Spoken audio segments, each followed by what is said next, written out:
Tras las huellas de la historia, un canal de Rivers Studio presenta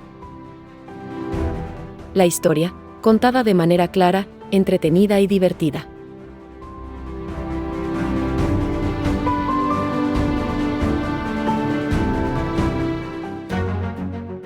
La Universidad Nacional Autónoma de México. Un ensayo en homenaje a nuestra alma mater. Primera parte. La UNAM, ese monstruo hermoso que México creó. Hablar de la Universidad Nacional Autónoma de México es como intentar describir al ajolote. Todos creen conocerlo, todos lo han visto en fotos, todos lo mencionan con cariño, pero cuando uno se acerca de verdad, descubre que es una criatura mucho más compleja, fascinante y resistente de lo que imaginaba. La UNAM no es solo una universidad, es un país dentro del país, un ecosistema cultural, científico, artístico y deportivo que respira, late, protesta, crea, se reinventa y sobre todo, educa. En México, decir la UNAM es invocar una institución que ha moldeado presidentes, poetas, médicos, ingenieros, muralistas, cineastas, astronautas, filósofos, futbolistas, matemáticos, activistas, y hasta uno que otro personaje, que se volvió famoso por vender tortas, afuera de la Facultad de Filosofía y Letras. Es una universidad que no solo enseña, sino que forma identidades, y que ha logrado algo que pocas instituciones en el mundo pueden presumir, ser al mismo tiempo tradicional y rebelde, académica y popular, seria y profundamente divertida. La UNAM es, en palabras de Justo Sierra, su fundador intelectual, la obra más grande del México moderno. Y aunque la frase es breve, no exagera. La universidad ha sido testigo y protagonista de prácticamente todos los grandes momentos del país: la revolución, la construcción del Estado posrevolucionario, el movimiento estudiantil del 68, la expansión científica del siglo XX, la democratización cultural, la apertura tecnológica y la globalización educativa. Pero más allá de los grandes hitos, la UNAM es también un espacio cotidiano, el olor a jacarandas en Ciudad Universitaria, los murales que vigilan a los estudiantes desde las paredes, los pasillos donde se mezclan idiomas, acentos y sueños, los laboratorios donde se descubren nuevas especies, los estadios donde se grita Goya, las bibliotecas donde se esconden tesoros, y los salones donde generaciones enteras han aprendido a pensar, a cuestionar y a imaginar. Este ensayo, que recorrerá su fundación, su crecimiento, sus funciones educativas, artísticas, deportivas y científicas, sus campus actuales y sus anécdotas más sabrosas, es una invitación a mirar a la UNAM con ojos de historiador, pero también con la sonrisa de quien sabe que está hablando de un viejo amigo. Porque la UNAM es eso, una institución gigantesca, sí, pero también un hogar para millones. Así que, abróchense el cinturón, queridos escuchas, porque vamos a viajar desde 1551 hasta el siglo XXI, pasando por virreyes, liberales, rectores excéntricos, murales que casi no se pintan, ajolotes escapistas, y un campus que estuvo a punto de construirse en un lugar completamente distinto. Y todo esto, para entender cómo la UNAM se convirtió en lo que es hoy, la universidad más importante de América Latina, y una de las más influyentes del mundo.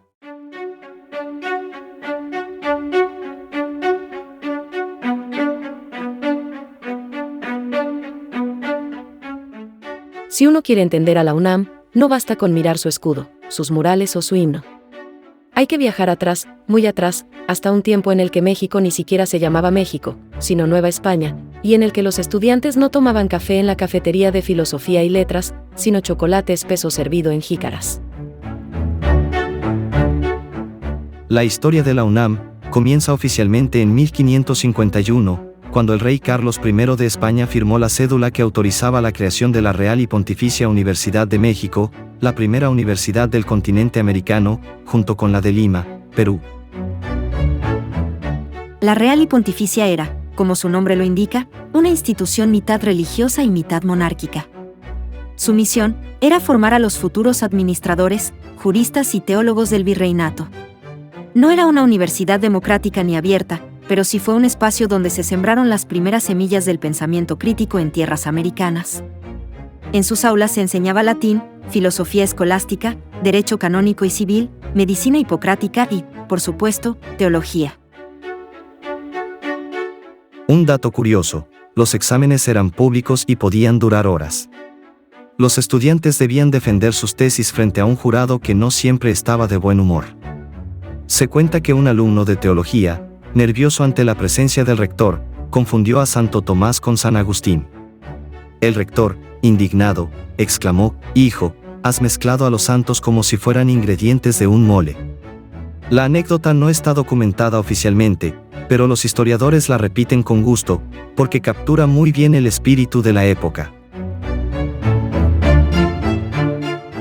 La Real y Pontificia sobrevivió más de 3 siglos, pero el México independiente tenía otros planes. En 1833, el vicepresidente Valentín Gómez Farías impulsó una reforma educativa que buscaba modernizar el país y reducir el poder de la Iglesia. Como parte de esa reforma, la vieja universidad fue clausurada. Aunque reabrió brevemente, finalmente desapareció en 1865, durante el turbulento periodo del Segundo Imperio. Durante décadas, México vivió sin universidad nacional. Había escuelas profesionales, de medicina, ingeniería, jurisprudencia, pero no una institución que las unificara.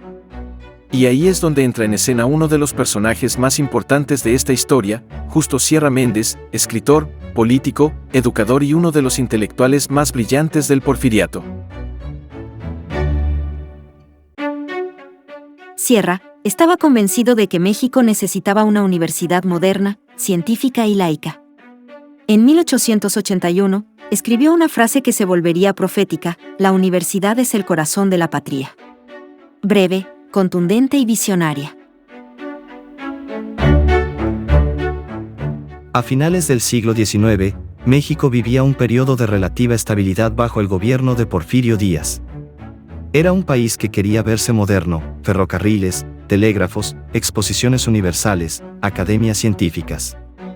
En ese contexto, Justo Sierra, ya como ministro de Instrucción Pública, retomó su viejo sueño, y comenzó a trabajar en la creación de una universidad nacional que integrara las escuelas profesionales existentes. El proyecto no fue fácil. Algunos políticos temían que una universidad autónoma pudiera convertirse en un foco de crítica al régimen. Otros pensaban que México no estaba listo para una institución de ese tamaño. Pero Sierra insistió, negoció, convenció y, finalmente, logró que el Congreso aprobara la Ley de Creación de la Universidad Nacional.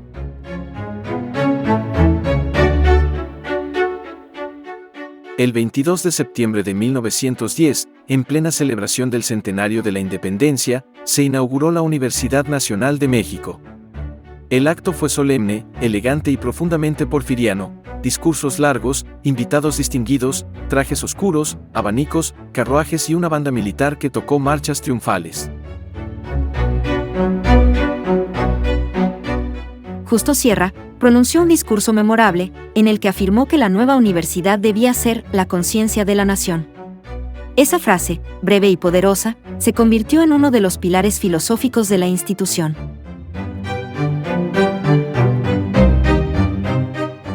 Lo irónico, y aquí viene la parte divertida de la historia, es que la universidad nació justo cuando el país estaba a punto de estallar en la Revolución Mexicana. Es decir, la UNAM abrió sus puertas en medio de un país que, literalmente, se estaba incendiando. Algunos historiadores bromean diciendo que la UNAM nació con la misma suerte que muchos estudiantes, con el semestre empezado y el caos asegurado. La universidad no tenía un campus propio. Sus escuelas estaban dispersas por el centro de la Ciudad de México: medicina en Santo Domingo, jurisprudencia en San Ildefonso, ingeniería en Tacuba, y así sucesivamente. Los estudiantes caminaban de un edificio a otro entre tranvías, vendedores ambulantes y policías montados. Era una universidad urbana, viva, ruidosa y profundamente chilanga.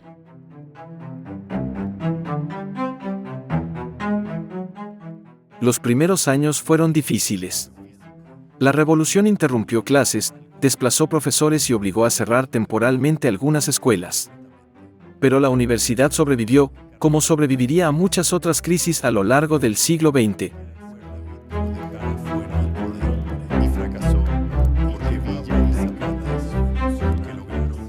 Aunque la universidad nació como nacional, no era autónoma. Dependía del gobierno federal para su presupuesto, sus planes de estudio y el nombramiento de sus autoridades. Y si hay algo que los universitarios no toleran, es que alguien más les diga cómo pensar.